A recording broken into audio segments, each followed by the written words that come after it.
Existe um livro na Bíblia que já foi acusado de prever praticamente tudo. O fim do mundo, o anticristo, a Terceira Guerra Mundial, microchips, códigos de barras, vacinas, inteligência artificial. Sempre que alguma tragédia acontece, alguém abre esse livro e diz: "Tá vendo? Estava tudo escrito."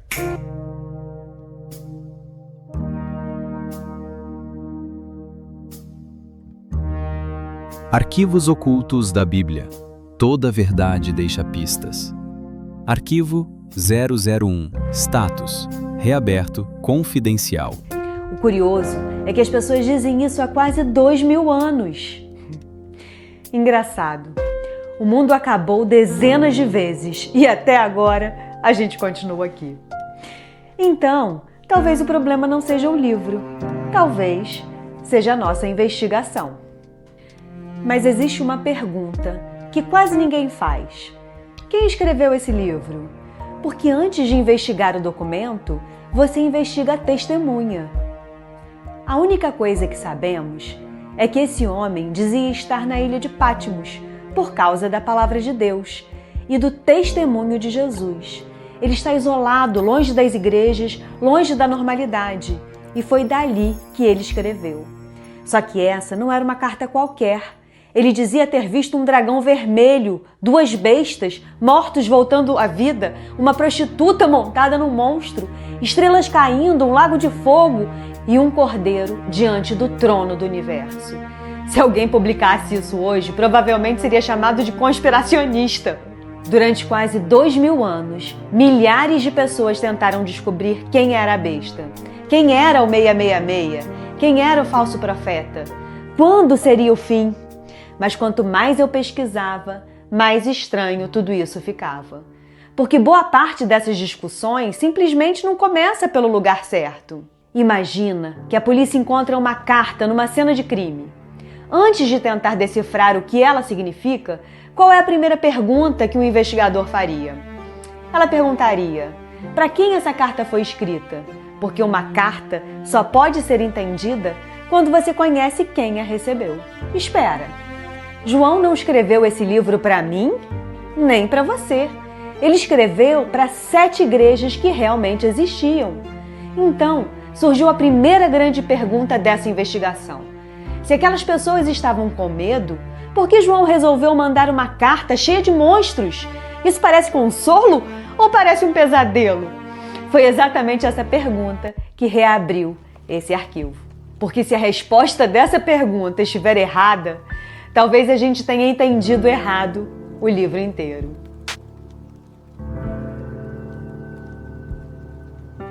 Tem uma coisa que começou a me incomodar. Quanto mais eu pesquisava esse caso, menos sentido aquela carta fazia. Pensa comigo, você está sendo perseguido, tem amigos presos, gente perdendo o emprego, alguns já morreram. E chega uma carta. Você espera encontrar frases como: "Não desistam, Cristo está com vocês, aguentem firme", mas a primeira página fala de 7 castiçais. Depois aparecem cavalos, dragões, bestas, trombetas, taças, selos. Sinceramente, se eu fosse um daqueles cristãos, eu provavelmente fecharia o pergaminho e diria: "João, você bateu a cabeça nessa ilha, só pode ser." Mas aconteceu exatamente o contrário. Aquelas igrejas entenderam. E isso muda tudo. Porque significa que o problema talvez não seja o livro. O problema pode ser a gente. Foi aí que apareceu a segunda pista. Toda investigação começa fazendo uma pergunta simples. Quem recebeu a carta? Não quem escreveu. Quem recebeu? Porque carta não é igual a postagem de internet. Ela é escrita pensando em pessoas específicas. E João começa dizendo exatamente isso. Percebe o detalhe? Ele não escreveu para a igreja do século 21, nem para quem estiver vivo no fim do mundo. Ele escreveu para 7 comunidades reais, com endereço, com problemas reais, com pessoas reais. Então, surgiu outra pergunta. Se elas entenderam imediatamente, o que elas sabiam que nós esquecemos? Foi quando apareceu uma testemunha inesperada. Não foi um arqueólogo, nem um historiador. Foi a própria Bíblia. Espera, então João não inventou aqueles monstros? Eles já existiam? Será que esse homem estava criando um código? Ou estava criando um idioma que aquelas igrejas já conheciam? Porque isso muda completamente o rumo da nossa investigação. Imagina que hoje eu escrevesse para você: o lobo em pele de cordeiro voltou. Nem preciso explicar, você já entende a imagem. João faz exatamente isso, só que usando imagens que já circulavam nas escrituras. Bestas, trono, pragas, cavalos, serpente, Babilônia. João não está construindo a mensagem com um jornal de amanhã. Ele está construindo com a Bíblia que aquelas comunidades já ouviam. Foi nesse momento que eu percebi que talvez estivéssemos investigando o livro errado. Porque o verdadeiro código do Apocalipse não estava escondido no futuro. Ele estava escondido na Bíblia que João já conhecia. Mas isso cria um problema enorme. Se o código já existia, então quem é afinal a besta? Eu achava que a investigação estava começando a fazer sentido. João escreveu em código. As 7 igrejas entendiam esse código. Pronto, caso resolvido. Só que foi aí que apareceu a maior falsa pista de toda essa história. Pensa comigo. Toda geração acredita que finalmente descobriu quem é a besta. Na Idade Média era um, na Reforma era outro, Napoleão, Hitler, Stalin, a ONU, a internet, a inteligência artificial, até Pix já entrou nessa lista. Daqui a pouco vão dizer que a cafeteira inteligente também é a besta. Percebe o padrão? O suspeito muda, mas a investigação nunca termina. Isso começou a me incomodar, porque um bom investigador desconfia quando a teoria muda, mas o método continua dando errado. Foi então que eu fiz uma pergunta muito simples. Se João queria falar de um microchip, como os cristãos do primeiro século entenderiam isso? Não entenderiam, porque microchip não existia, internet não existia, banco digital não existia. Então, será que nós começamos a investigação pelo lugar errado? Essa pergunta virou a regra número 1 da nossa investigação. Antes de perguntar o que isso significa para mim, primeiro eu preciso perguntar o que isso significava para eles. Porque carta não muda de idioma depois de 2000 anos. E foi exatamente aqui que apareceu uma testemunha que ninguém tinha chamado: a história. Enquanto a gente procurava o fim do mundo, as 7 igrejas estavam tentando sobreviver à segunda-feira. Elas não perguntavam: será que existe inteligência artificial? Elas perguntavam: será que amanhã ainda teremos comida? Será que vamos conseguir continuar fiéis? Será que dá para viver nesse sistema sem negar a Cristo? Essa diferença muda completamente esse caso. E aí, aconteceu uma coisa curiosa. Quanto mais eu estudava Roma, mais parecia que João estava descrevendo o presente dele e não fazendo uma reportagem do século 21. Mas calma, isso não resolve tudo. Na verdade, complica ainda mais. Porque se João estava falando de Roma, por que tantos cristãos ainda acreditam que o Apocalipse também fala de algo além de Roma? Será que Roma está na cena, mas não esgota toda a cena?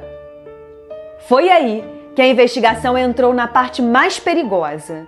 Porque agora não bastava descobrir quem era Roma, precisávamos descobrir porque Deus escolheu justamente uma besta. Porque quando essa criatura entrou no caso, tudo mudou. Até agora, a nossa investigação só fez uma coisa: criou perguntas. E eu sei o que você deve estar pensando. Tudo bem, mas afinal, quem é a besta? Eu também queria descobrir. Então, fiz exatamente o que quase todo mundo faz. Abri o Apocalipse e comecei a procurar a resposta lá dentro. Foi um erro. Quanto mais eu lia, mais monstros apareciam. Dragão, besta, outra besta, chifres, cabeças, prostituta. Parecia que João fazia questão de complicar a investigação.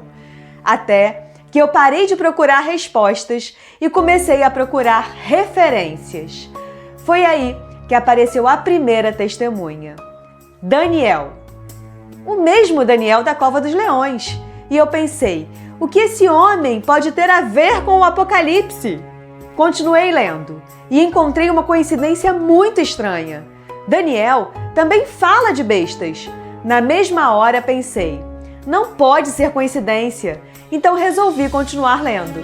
E foi aí que Daniel fez uma coisa decisiva. Ele explicou o símbolo. As bestas representam reinos, impérios, poderes humanos que se tornam monstruosos. Espera, a própria Bíblia já tinha explicado esse código séculos antes? Isso muda completamente a investigação, porque agora eu já não preciso inventar o significado da palavra besta. A primeira testemunha já explicou como esse símbolo funciona. Mas toda boa investigação resolve uma pergunta e cria outra maior ainda. Se Daniel estava falando de impérios, qual império João estava descrevendo? Foi aí que apareceu uma evidência inesperada. Não veio da Bíblia, veio do bolso das pessoas. Uma moeda. Quem diria que um simples pedaço de metal mudaria toda essa investigação? Olha isso, Roma não queria apenas governar. Roma queria lealdade, queria reverência, queria ocupar o imaginário do povo. O imperador não era apresentado apenas como chefe de Estado. Em muitos contextos, ele recebia honras que se aproximavam do campo da adoração. De repente, a investigação começou a ganhar outro rumo.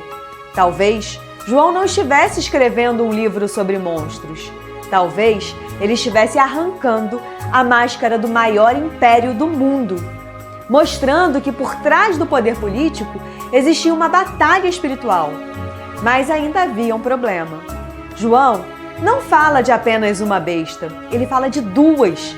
E a segunda é ainda mais perigosa do que a primeira.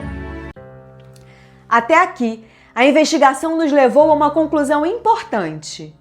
Na Bíblia, uma besta não nasce do nada. Ela representa um reino, um sistema de poder. Mas ainda faltava descobrir uma coisa. Qual reino? Qual sistema? Foi quando aquela moeda deixou de ser um detalhe e virou prova. Olha que curioso! Hoje, uma moeda serve para comprar pão. Naquela época, ela também carregava uma mensagem. Toda vez que alguém pegava uma moeda, lembrava quem mandava no mundo. E em muitos casos, quem dizia merecer honra pública. Espera, um governo querendo controlar a economia e ao mesmo tempo exigir lealdade quase religiosa? Isso começa a parecer familiar. Mas calma! Aqui é onde muita gente escorrega. Seria fácil concluir, pronto, a besta era Roma, caso encerrado. Só que não, porque João faz uma coisa muito inteligente. Ele usa Roma como suspeito imediato, mas também como uma vitrine, um retrato, um caso concreto de como o poder humano se bestializa quando tenta ocupar o lugar de Deus. Então, a pergunta mudou. Eu parei de perguntar quem é a besta e comecei a perguntar o que faz um poder se tornar uma besta. Mas ainda havia uma peça que não encaixava. Porque Roma governava pela força. Só que João descreve também alguém que convence, alguém que faz parecer certo o que é completamente errado. Foi aí que entrou na investigação a segunda besta.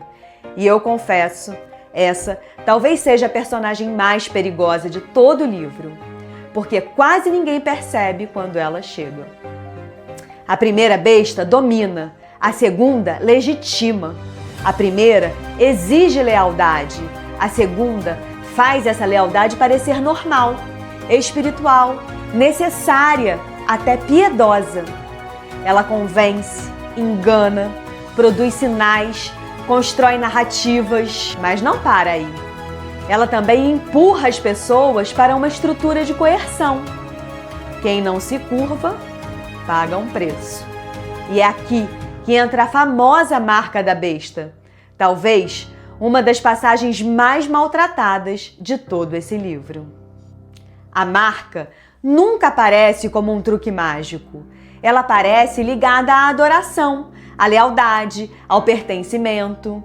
A pergunta nunca foi apenas o que existe na sua mão. A pergunta sempre foi: quem governa sua mente? Quem dirige suas escolhas? De quem você carrega a marca? E então, chegamos ao número que todo mundo quer resolver: 666. João diz que esse número exige sabedoria. Ao longo da história, muita gente percebeu uma relação possível entre esse número e Nero, César. A hipótese é forte, faz sentido dentro do horizonte romano. Mas João pode estar fazendo mais do que nos dar um nome. Ele também está descrevendo a caricatura do poder humano tentando imitar o divino e fracassando. O 6 insiste, repete, imita, mas nunca chega ao 7. E então aparece outra figura, a grande cidade, Babilônia. Uma mulher vestida de púrpura e escarlate, coberta de luxo, embriagada de poder, sentada sobre a besta. Espera, por que João chama aquilo de Babilônia, se a potência dominante do seu tempo era Roma? Porque Babilônia já era, nas Escrituras, o nome de um sistema arrogante, sedutor e opressor. João pega esse nome antigo e o reaplica ao seu próprio presente. A pergunta já não é apenas quem manda. A pergunta também é o que nos seduz. Porque o mal não governa só aterrorizando. Às vezes, ele governa encantando. Agora, olhe o tamanho do problema. Nós já temos dragão, primeira besta, segunda besta, marca, 666, Babilônia, Roma. O mural está quase completo, mas existe uma pergunta que ainda não foi respondida. Se todos esses símbolos revelam um sistema de oposição a Deus, por que o livro não termina neles? Por que a história continua? E foi nessa hora que eu percebi que talvez nós tivéssemos cometido um erro. Passamos tempo demais olhando para o vilão. Talvez a pergunta principal nunca tenha sido quem é a besta. Talvez a pergunta sempre tenha sido quem é digno. Depois de tudo que descobrimos, eu achei que o caso estava praticamente resolvido. As bestas começaram a fazer sentido, Roma começou a fazer sentido, o dragão, o falso profeta, até o 666 parecia caminhar para uma conclusão. Foi então que João fez uma coisa completamente inesperada. No centro da cena aparece um livro fechado, lacrado, com 7 selos. E pela primeira vez em toda a investigação, João começa a chorar. Espera, ele não chorou quando viu o dragão, não chorou quando viu as bestas, não chorou quando viu a perseguição. Ele chora porque ninguém consegue abrir aquele livro. Foi nessa hora que eu percebi que talvez estivéssemos investigando a pergunta errada. Durante todo esse tempo, nós tentamos descobrir quem era a besta. João parece muito mais preocupado em descobrir quem é digno de abrir o livro. Mas por que esse livro era tão importante? Foi aí que outra testemunha entrou na investigação.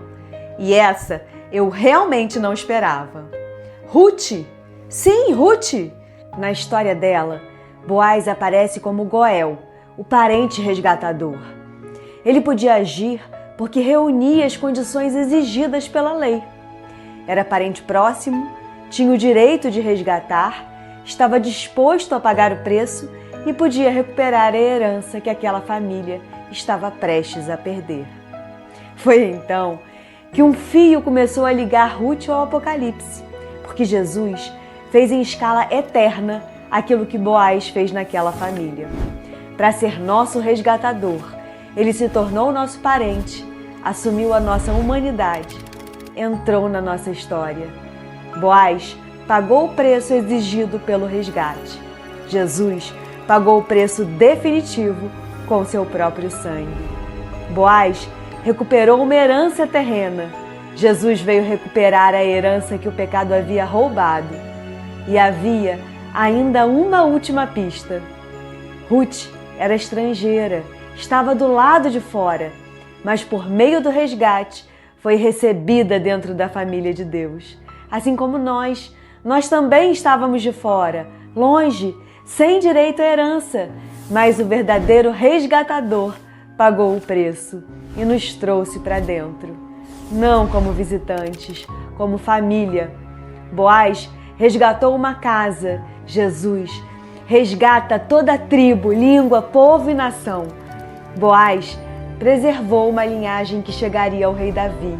Jesus, o filho de Davi, veio resgatar definitivamente aquilo que estava perdido. Foi aí que uma ideia começou a surgir. E se aquele livro selado do Apocalipse não fosse apenas um pergaminho qualquer? E se a grande questão ali fosse justamente essa? Quem tem o direito de conduzir a história até a sua restauração? Se fosse isso, João tinha um motivo enorme para chorar, porque se ninguém pudesse abrir aquele livro, ninguém poderia levar a criação ao seu desfecho. Nenhum imperador, nenhum profeta, nenhum apóstolo, nenhum anjo, ninguém. Então, uma voz rompe o silêncio. Não chore, o leão da tribo de Judá venceu. Eu imagino João levantando os olhos esperando encontrar um leão, um guerreiro, um conquistador. Mas quando ele olha, ele vê um cordeiro, como se tivesse sido morto. Talvez esse seja o maior plot twist de todo o Apocalipse. O leão venceu porque primeiro foi cordeiro. Foi nesse instante que todas as peças começaram a se encaixar. O dragão continua lutando. As bestas continuam governando. O falso profeta continua enganando. Mas nenhum deles consegue tocar naquele livro, porque existe apenas um que tem autoridade para abrir os seus selos. E quando os selos começam a ser abertos, não é apenas um pergaminho que está sendo revelado, é a história caminhando para o seu desfecho. Foi nesse momento que eu percebi que o verdadeiro mistério do Apocalipse nunca foi descobrir quem é o Anticristo. O verdadeiro mistério sempre foi descobrir quem tinha a autoridade para restaurar definitivamente aquilo que o pecado destruiu. E essa resposta nunca esteve em Roma, nunca esteve nas bestas, nunca esteve no dragão. Sempre esteve em Jesus Cristo, o Cordeiro que morreu, o leão que reina e o único digno de abrir o livro da história. Agora sim, o arquivo estava pronto para a reconstrução final. Chegou a hora de fazer o que todo investigador faz quando termina de recolher as provas: parar, olhar tudo novamente e reconstruir a cena, porque agora as peças começam a se encaixar. Nós descobrimos que João não inventou aqueles símbolos. Descobrimos que ele escreveu para igrejas reais. Descobrimos que aquelas pessoas entendiam aquele idioma. Então, o que elas enxergavam quando liam essa carta? Vamos reconstruir. Quando elas liam sobre o dragão, não imaginavam um dinossauro voando pelo céu. Elas lembravam da antiga serpente, o grande adversário de Deus, a inteligência por trás da rebelião. O verdadeiro inimigo nunca foi Roma. Roma era uma ferramenta. O dragão era quem movia os fios. Quando liam sobre a primeira besta, elas não saíam procurando um monstro no mar. Elas olhavam para um poder humano que queria ocupar um lugar que pertence somente a Deus. No horizonte imediato delas, Roma era impossível de ignorar. Mas João faz questão de mostrar uma coisa: toda vez que um poder humano ocupa um lugar que pertence somente a Deus, a lógica da besta continua viva. Ela muda de nome, muda de bandeira, muda de século, mas continua exigindo adoração. Depois aparece a segunda besta, e talvez ela seja ainda mais perigosa, porque ela não domina apenas pela força. Ela domina pelo engano, pela persuasão, pela narrativa. Ela faz a mentira parecer verdade, faz a idolatria parecer espiritualidade, faz o mal parecer bem. Ela convence as pessoas a seguirem a primeira besta. Depois vem a famosa marca da besta, e talvez aqui esteja uma das maiores confusões da nossa geração. A marca nunca aparece como um truque mágico. Ela parece ligada à adoração, à lealdade, ao pertencimento. A pergunta nunca foi apenas o que existe na sua mão. A pergunta sempre foi quem governa sua mente e dirige as suas escolhas. E então, todas as peças começam a fazer sentido. As igrejas não terminaram essa carta dizendo descobrimos quem é o 666. Elas terminam dizendo nós sabemos quem realmente reina. Porque enquanto Roma parecia invencível, João abre uma janela para mostrar uma realidade invisível. O trono do universo não estava ocupado por César, estava ocupado pelo Cordeiro. Agora, entende por que essa carta trouxe esperança? Ela não dizia que os cristãos escapariam da perseguição. Ela dizia que Roma não teria a última palavra. Ela dizia que o dragão já estava derrotado, que as bestas têm prazo de validade, que o falso profeta não vencerá, que Cristo voltará em glória, que haverá juízo, que Satanás será definitivamente derrotado e que no fim da história Deus fará novos céus, nova terra e a nova Jerusalém descerá como morada definitiva do seu povo. Foi isso que aquelas igrejas ouviram, não um calendário do medo, mas uma carta dizendo: aguentem firme, o Cordeiro já venceu e o leão voltará para consumar essa vitória. Arquivo 001, o Código do Apocalipse. Veredito final: o centro desse livro nunca foi a curiosidade sobre a besta. O centro sempre foi a soberania do Cordeiro. E talvez o maior erro de quase toda a investigação sobre o Apocalipse tenha sido fazer o vilão parecer mais importante do que o verdadeiro protagonista.